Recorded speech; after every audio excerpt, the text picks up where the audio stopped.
इंतजार कर रहा है अपना केवल ज्ञान। सारे सारे लोग लाइव आ जाना।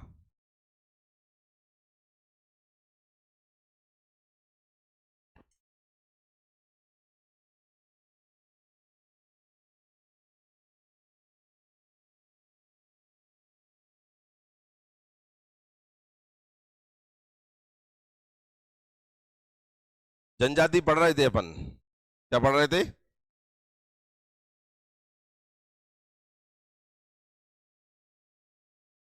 जैसे आप सब लोग एक चीज जानते हैं कि पीएससी का प्री होता है।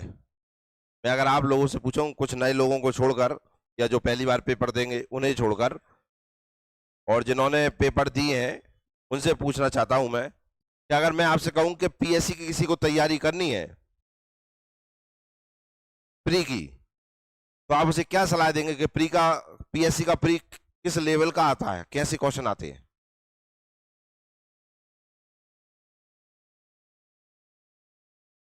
पीएससी प्री में अगर कोई तैयारी करना चाहता है, जैसे ये दो नई लड़कियां आई हैं, या ये मान के चलो कुछ पहली बार पेपर देंगे, तो आप क्या सलाह देना चाहेंगे कि किस लेवल पे तैयारी करें प्री की?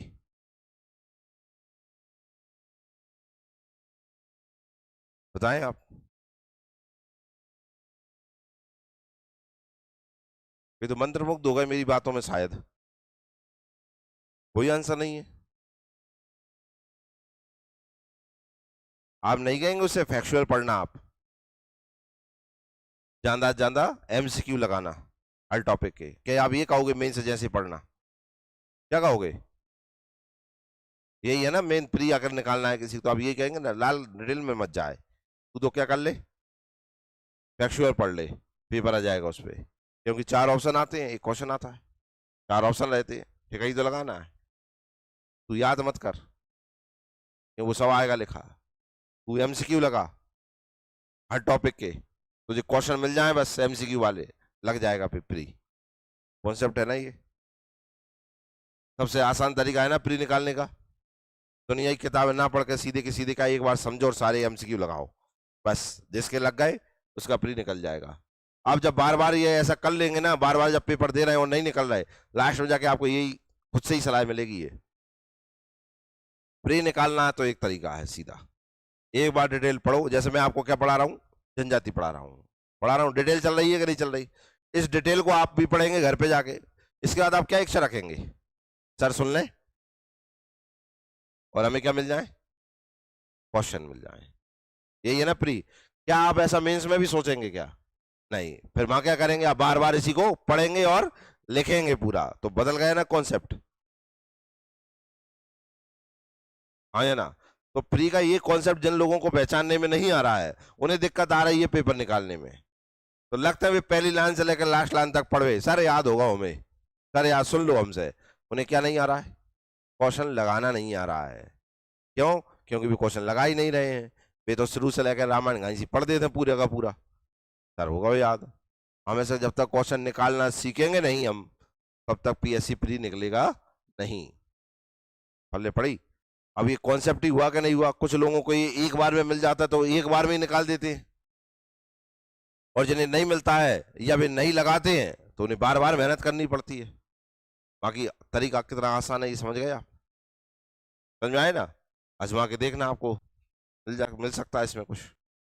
चलिए, हमें पढ़ना है इसमें मध्य प्रदेश में जनजातियों से संबंधित प्रमुख संस्थान, संग्रहालय और प्रकाशन। ये चीजें पढ़ेंगे हम काय में, जनजाति में, यूनिट 10 में। यूनिट 10 में हम ये पढ़ने जा रहे हैं, देखिए कहाँ गए वे, ये है लास्ट वाला टॉपिक है, मध्य प्रदेश में जनजातियों से संबंधित प्रमुख संस्थान, संग्रहालय, प्रकाशन। फिर पढ़ेंगे इसमें मध्य प्रदेश की लोक संस्कृति एवं लोक साहित्य, ठीक है ना? ये लिखा है इंस्टीट्यूशन, म्यूजियम और पब्लिकेशन। क्लियर है? देखिए, मध्य प्रदेश में जनजातियों से संबंधित प्रमुख संस्थान, संग्रहालय और प्रकाशन।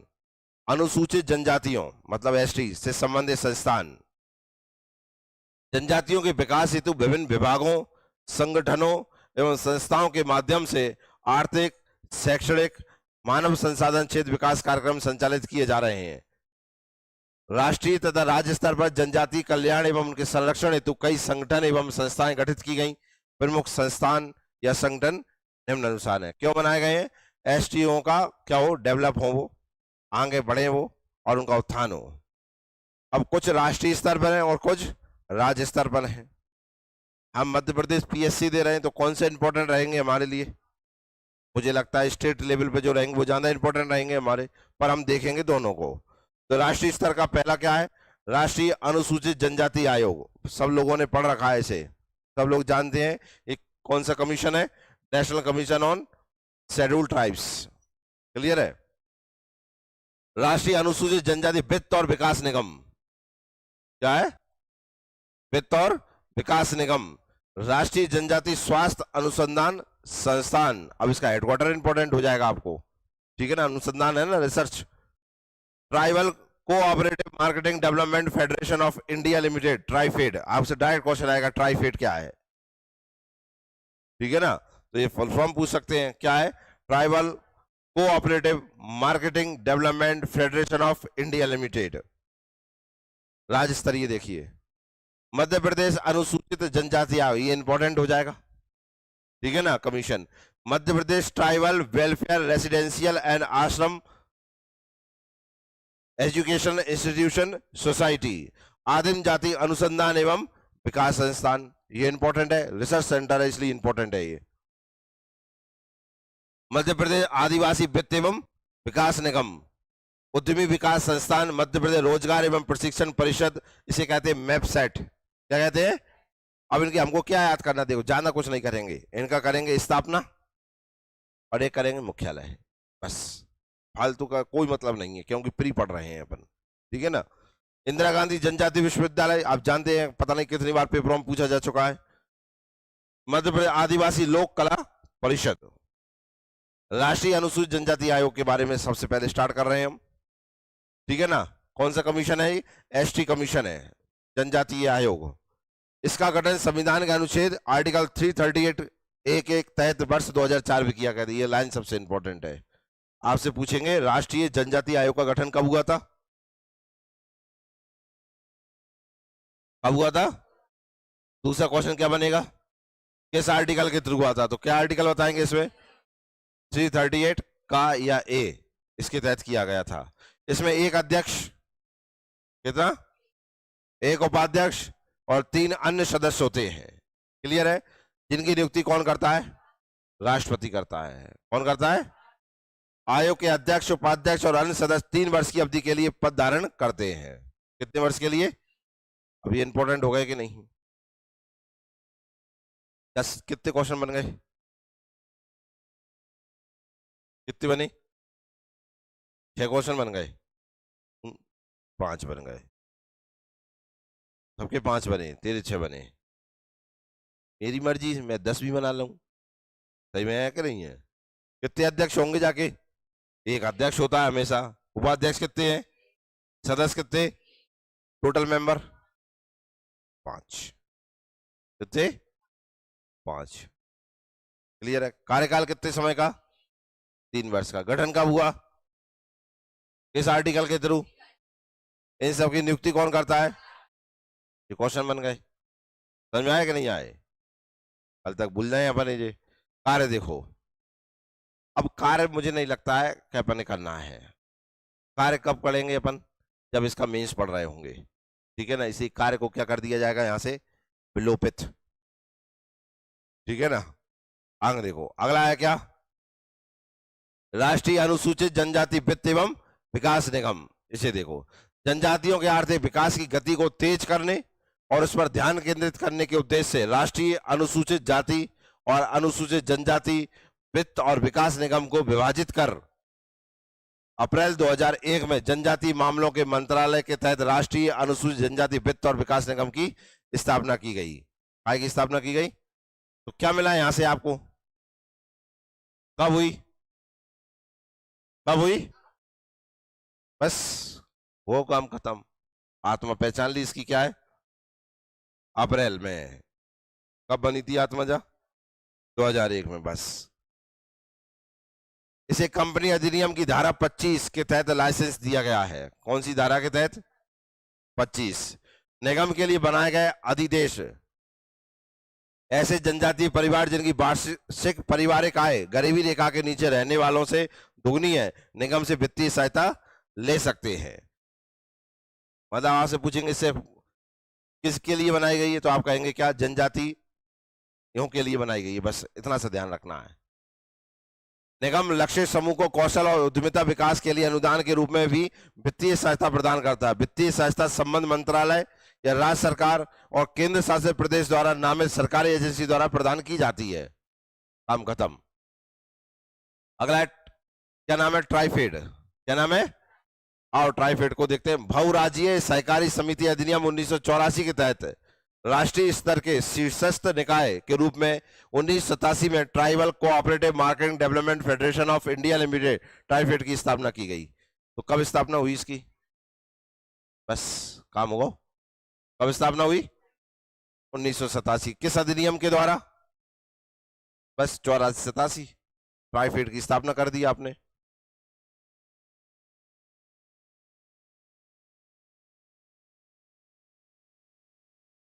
इसमें देखो, आदिवासी हस्तशिल्प एवं कला को लोकप्रिय बनाने में ट्राइफेड की भूमिका सराहनीय है। इसका सीधे मतलब है कि वित्तीय सहायता ये भी प्रदान करेगा, ठीक है ना।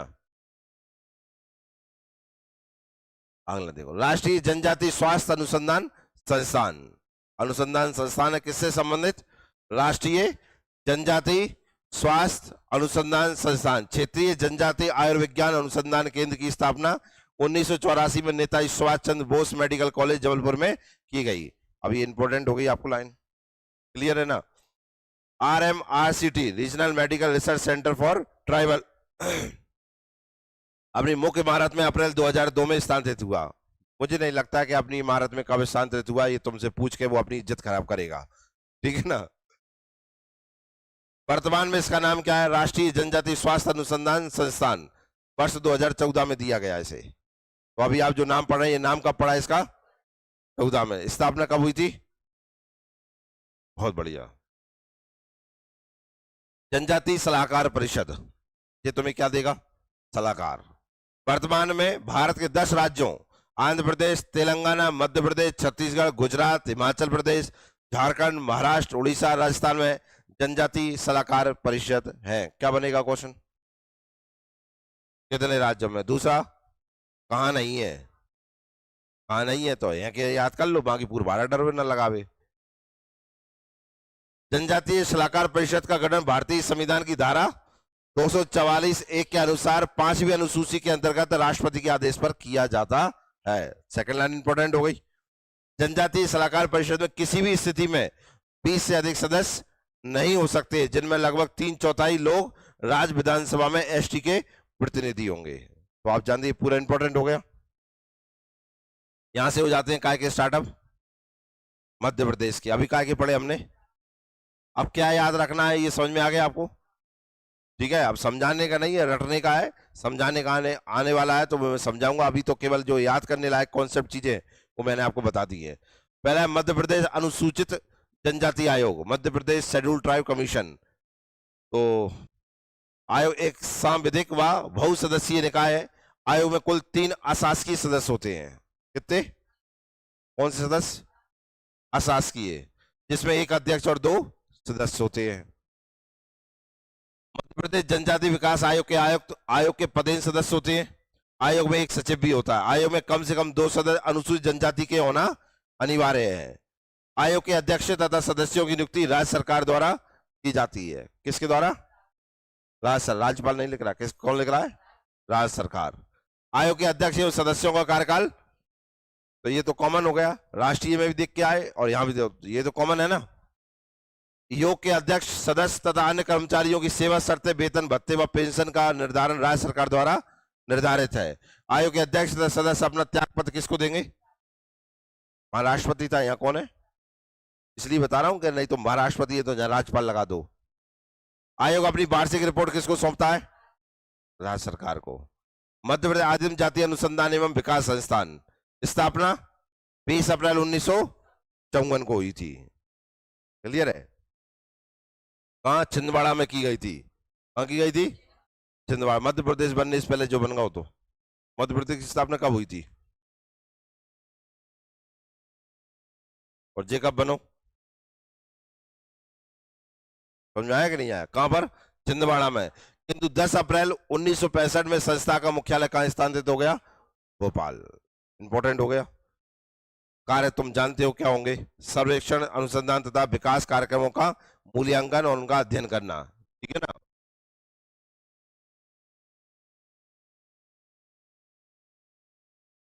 राज्य स्तरीय श्री बादल भोज जनजाति संग्रहालय छिंदवाड़ा का संचालन करता है ये। दिख रहा है ना, देखो इधर। संस्था द्वारा लघु संग्रहालय का संचालन लिख रहा है ना, तो संग्रहालय पहला कौन सा है? बादल भोई जनजातीय संग्रहालय। कहां पर है? छिंदवाड़ा में। तो मुझे लगता है संग्रहालयों के तो आपको स्थान याद रखने ही पड़ेंगे। जनजातीय संस्कृति एवं बोलियों का दस्तावेजीकरण, संरक्षण एवं विकास, जनजातीय लेखों पर आधारित बुलेटिन का अर्धवार्षिक प्रकाशन।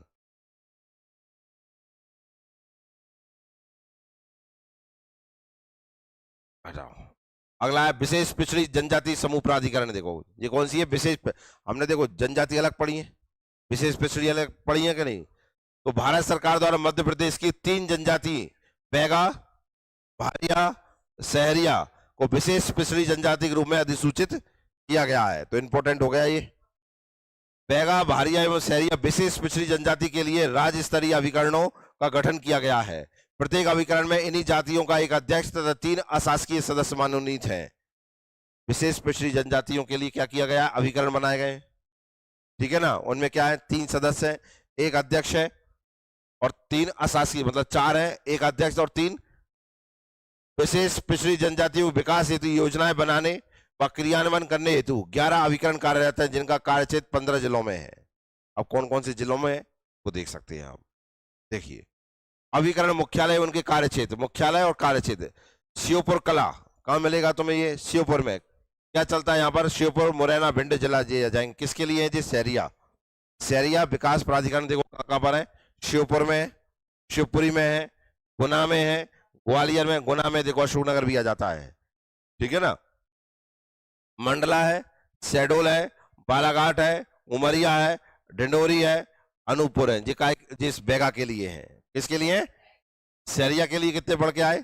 4। क्या है? सहरिया विकास अभिकरण कितनी जगह कार्यरत है? 4। कहां कहां पर? अब इनमें इंपॉर्टेंट श्योपुर है, क्योंकि श्योपुर में सहरिया संग्रहालय है, पूरे देश का एकमात्र। ठीक है ना? इसलिए ये जानता पूछ लेते हैं पेपर में। क्लियर हुआ? बाकी बना दे। तुम जानते हो सहरियन से भी पूछ लो ना कि तुम्हारे उत्थान के लिए एक अभिकरण बनाया, कहाँ है? तुम जानते हो जिंदगी में कभी नहीं पहुंच पाएंगे यहाँ पे। तुमने देखो गुना अशोकनगर में कितना है, कभी नहीं देखे अपन ने। बैगा का कहां पर है? मंडला, शहडोल, बालाघाट, उमरिया, डिंडोरी, अनूपपुर। देखो जो जनजाति जहां है वहीं उनका अभिकरण है। देखो, इसलिए कोई ज्यादा कंफ्यूजन है। जहां आप जनजाति याद करेंगे वहां आराम से लग जाएगा। फिर कौन से आ गया? भारिया। तो भारिया का इंपॉर्टेंट तामिया, भारिया, तामिया। भारिया कहां मिलेंगे और तामिया कहां मिलेगा? छिंदवाड़ा में। ठीक है ना?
तामिया जिला छिंदवाड़ा के विकासखंड तामिया के पातालकोट क्षेत्र के 12 ग्राम में। मध्य प्रदेश आदिवासी वित्त एवं विकास निगम, इसकी स्थापना इंडियन कंपनी एक्ट 1956 की धारा 25 के अंतर्गत की गई थी। अभी आगे भी पढ़ के आए थे, वहां में भी सेम दिया था कि नहीं दिया था? देखिए कौन गया इसमें, काम वाम किसी का नहीं पढ़ना है। आगे देखिए, मध्य प्रदेश रोजगार एवं प्रशिक्षण परिषद, इसे क्या कहते हैं? वेबसाइट। क्या कहते हैं? वेबसाइट कहते हैं। इसका नाम याद रखना, क्या कहते हैं इसे? मध्य प्रदेश रोजगार एवं प्रशिक्षण परिषद मूलतः आदिवासी तकनीकी शिक्षा मंडल की स्थापना वर्ष 1981 से जनजातीय वर्ग के शिक्षित बेरोजगार युवाओं के लिए विभिन्न तकनीकी एवं व्यावसायिक क्षेत्रों में कुशलता का विकास कर उनके रोजगार और स्वरोजगार के अवसरों में वृद्धि हेतु की गई है। ठीक है ना? इसे सोसाइटी रजिस्ट्रीकरण अधिनियम 1973 के अंतर्गत स्थापित किया गया है। इंपॉर्टेंट हो जाएगा आपके लिए। उद्देश्य क्या है? वर्ष 1989 से संस्था के उद्देश्यों में वृद्धि कर अनुसूचित जाति वर्ग के लिए तकनीकी कार्यक्रमों के आयोजन को भी सम्मिलित किया जाकर नाम परिवर्तन हुआ। थोड़ा फालतू। उद्यमी विकास संस्थान मध्य प्रदेश, स्थापना कब हुई? कब हुई? बस इतना ही ध्यान रखना और कुछ नहीं रखना है। अगला देखिए, Madhya Pradesh tribal welfare residential and आश्रम एजुकेशनल इंस्टीट्यूशन सोसाइटी, इसका मुख्यालय कहां पर है? तो एक तो आपके लिए हेडक्वार्टर इंपॉर्टेंट हो जाएगा। जनजाति कार्य विभाग मंत्री इस सोसाइटी के पदेन अध्यक्ष होते हैं। क्या बोला है? दोबारा पढ़िए। मंत्री इसका क्या होता है? प्रमुख सचिव जनजाति कार्य विभाग। इस सोसाइटी के उपाध्यक्ष तथा आयुक्त जनजाति कार्य विभाग मध्य प्रदेश के सचिव हैं। इसमें देखिए, मध्य प्रदेश के जनजातीय क्षेत्रों में 29 एकलव्य आदर्श आवासीय विद्यालयों का संचालित कर रहा है। कौन से? एकलव्य। एक तो पहले तो इंपॉर्टेंट है, एकलव्य विद्यालय जितने भी हैं वे आप जानते हैं जनजातियों से संबंधित हैं। आज भी पेपर चलते हैं कि नहीं चलते इनके? अब की जो वैकेंसी निकलती है टीचर की, और में एकलव्य स्कूलों के लिए भी निकलती है कि नहीं निकलती हैं? तो इनके में जो बच्चे निकलते हैं उनको पदस्थापना जो होती है वो जनजातीय क्षेत्रों में ही होती है। ठीक है ना? मध्य प्रदेश आदिवासी लोक कला परिषद भोपाल, मध्य प्रदेश आदिवासी लोक कला परिषद की स्थापना कब हुई थी? 1980 में। मुझे लगता है हेडक्वार्टर कहां मिलेगा, बता पाओगे? भोपाल में।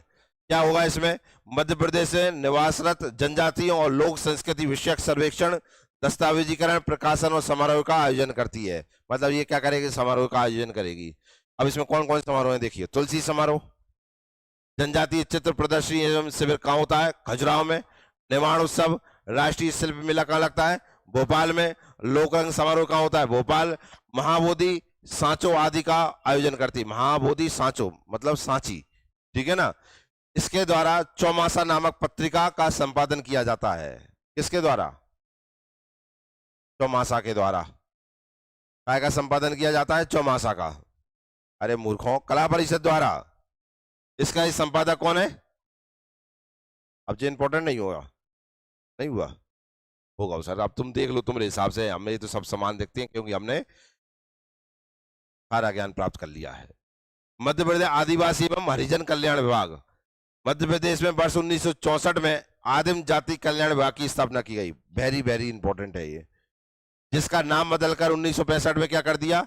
आदिवासी एवं हरिजन कल्याण विभाग। पहले नाम क्या था? एक साल बाद नाम बदल गया।